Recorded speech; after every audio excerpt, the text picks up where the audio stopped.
Sorry about that. Mind control, Rob? Really? The hell's wrong with you? So, yeah, sorry about the whole plastic robot attempting to use mind control on you guys thing. I swear I wasn't trying to brainwash you guys into watching more of my videos so I can get more views and become more popular on YouTube. That wasn't very convincing, was it? Well, how about we just try to pretend this whole poor attempt at a comical intro never happened and we just go into the video. Not sure why I'm doing this. Okay, watch the video.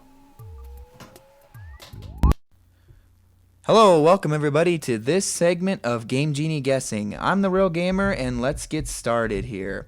Today we're going to be playing with a little game called Earthbound. Nothing big, just a small little game. Nobody knows about it.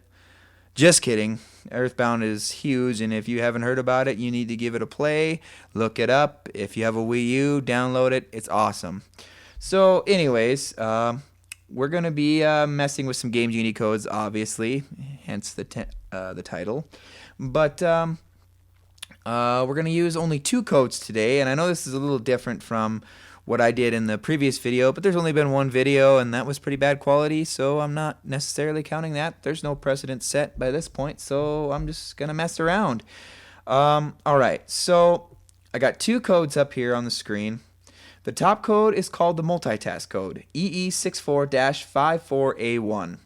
And what this code will do is it manipulates all the text in the game. It allows you to see multiple text boxes, different dialogue for different things showing up in one area. So you could talk to one NPC and see 2 or 3 different text dialogues, whatever you want to call them, show up. You could be talking to someone and see something that somebody else says when you talk to them, or an item description, or it just really depends. It's very random, and that's why I thought it would be a great idea for this video, because there's so many variables and it's just fun to use.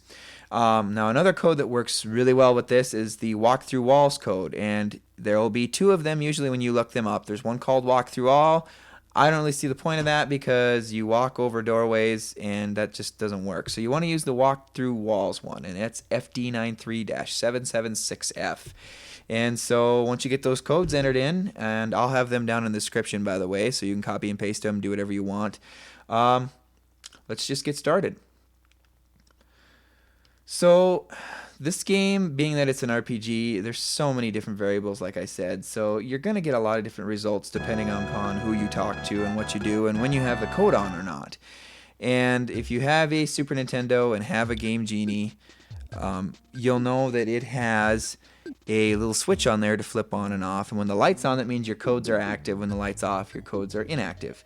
So right now, if you ever want to start a file, you're going to want to have the codes off, but I'll give you a little taste of what happens when you have the codes on. This happens. A phone starts ringing when you start your file. Now you can answer it by pressing the A button, but you don't want to do it too many times because the game will lock up. So you just flip your switch off, hit A again, your file starts.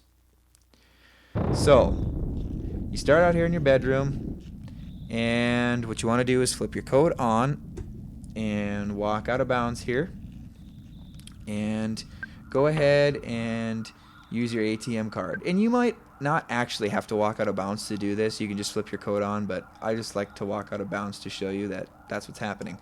So use your ATM card. Now there's the program text for that. Seen that before, I'm sure, if you've played this game. It's a simple description, but if you hit A again, the game now thinks it's zombie paper, and now the game thinks it's the Hawkeye, I believe, maybe not, and then it just goes through other random text. So you want to keep using it. After this, palette's going to get a little screwed up, which you can even go explore that if you want, but I'm not going to do that right now. Then this guy asks you a question, and when the Saturn text appears, you flip the switch off and hit yes, you'd like to sleep. And now you're in Saturn Valley.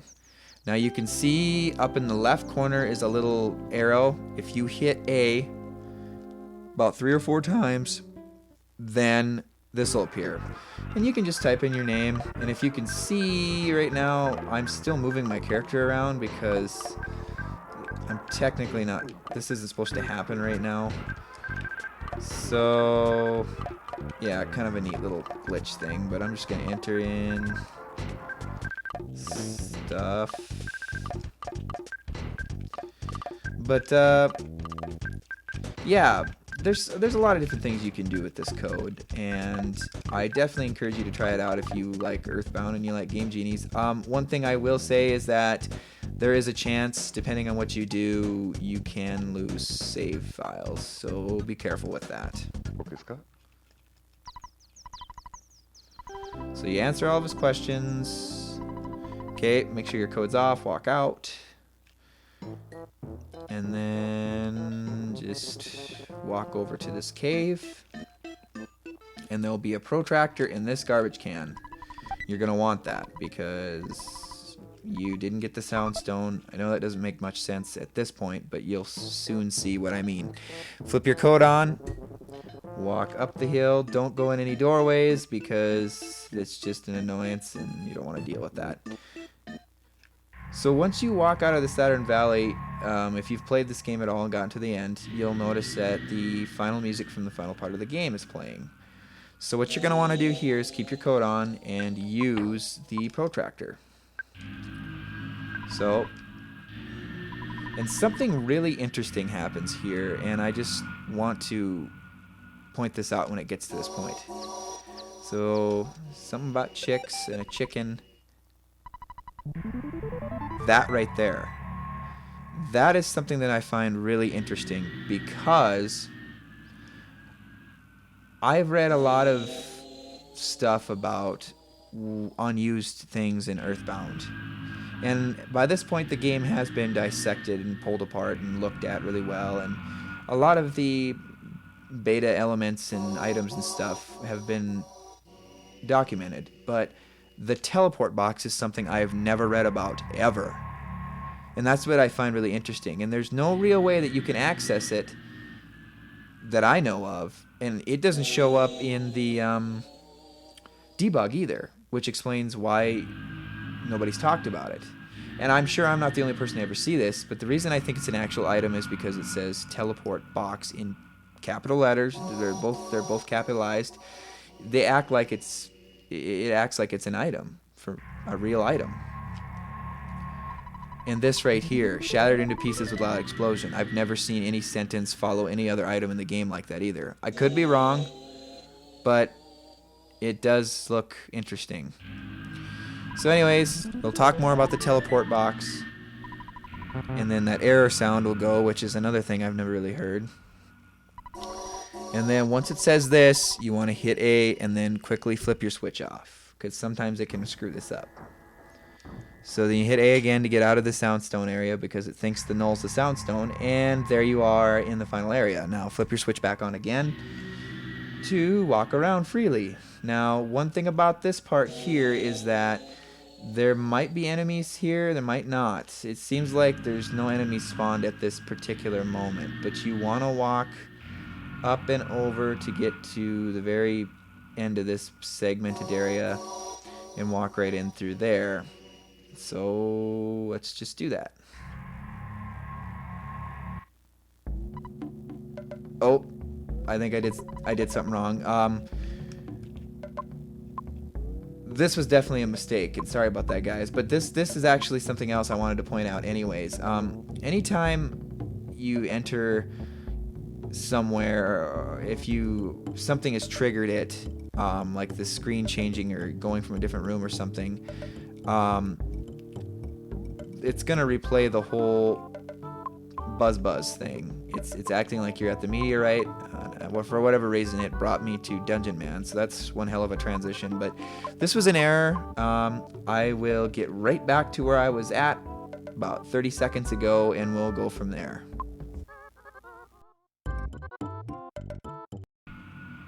Alright guys, I'm back. Let's see if I can't screw this one up twice. So I've got the switch off on my Game Genie now. And before I do any more here, I just wanted to say this before I forgot, because I did forget.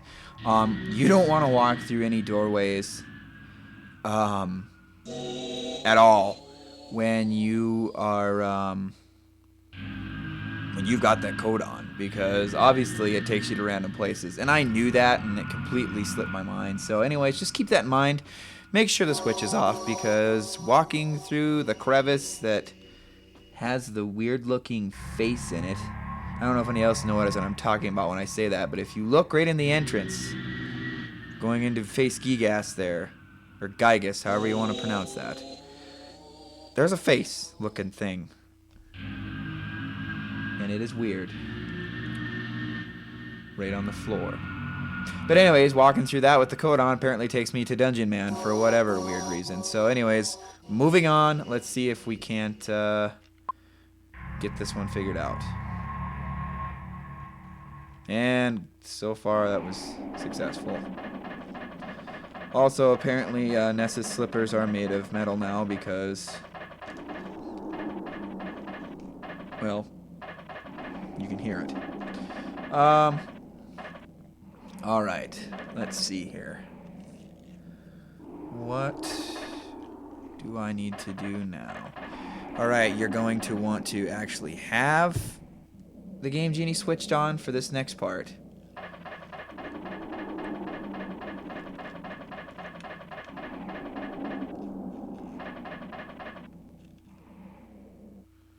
It still triggers Gigas, or Gigas, like normal. And Pokey will appear and say what he has to say, and then the really interesting part happens. And I'm sure maybe some of you know this, maybe some of you don't. I will admit, I actually learned this trick through a YouTube video a few years back. But it's just so much cooler when you can execute it yourself and get it right.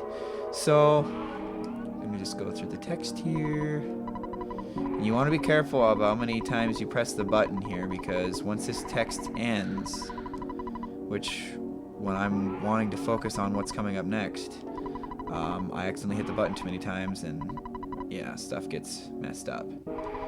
So anyways, go through. Aha. And with that, we are now in the debug menu for Earthbound. So what you're going to want to do now is switch the switch off, because that'll just make things all sorts of messed up. Now, all of these different, jumbled of letters stand for different things in the game, and I'm not really going to go too much into them right now until I learn more about them. Maybe that'll be for another video. But the one thing I'm going to focus on the most for today is sound, which is sound. And you can effectively go through every sound effect and every music track in the game. And, there are a few things to be found through this. Nothing really exciting. There's a few unused sounds, I think, that pop up in this. Might I mention that the error sound does not appear at all in these soundtracks. That only shows up, the only time I've ever seen it showed up is when the teleport box text appeared. But anyways, if you go in here and type in what I believe is 133, you will get a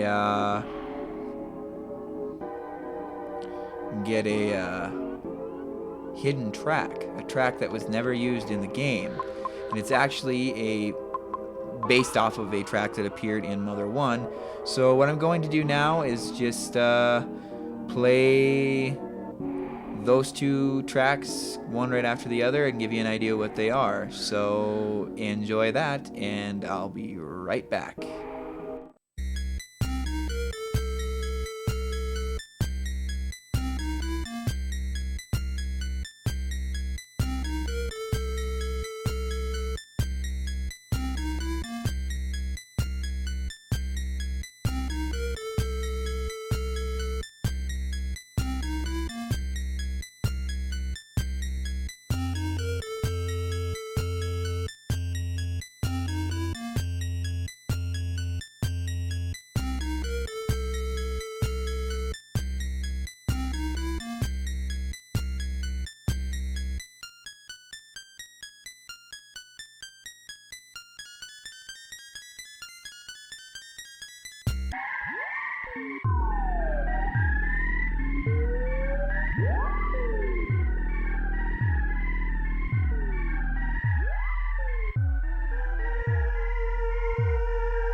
Alright guys, thanks for watching this episode of Game Genie Guessing on the game Earthbound. If you like this video, go ahead and hit the like button. If you want to see more videos like this by The Real Gamer or any other gaming videos, go ahead and hit the subscribe button to subscribe to this channel. Now, a couple things I want to say before I end the video. If you have any more information about the teleport box item or any other unused items that you guys found through using Game Genie codes, leave that in the comments. Hell, if you got any more Game Genie codes you think I should try out for Earthbound, go ahead and leave that in the comments. If you just want to tell me hello and what a great filmmaker I am, just kidding, I'm awful, you can go ahead and do that too. One other thing, I do have in the description below a link to my previous Game Genie guessing video. It's low quality, I'm not gonna lie, it was before I had a capture card, but if you guys like seeing the game Super Mario Brothers dissected and, well, torn apart and trippy as hell, go ahead and check that one out. But anyways guys, just thanks again for watching and stay tuned for another video.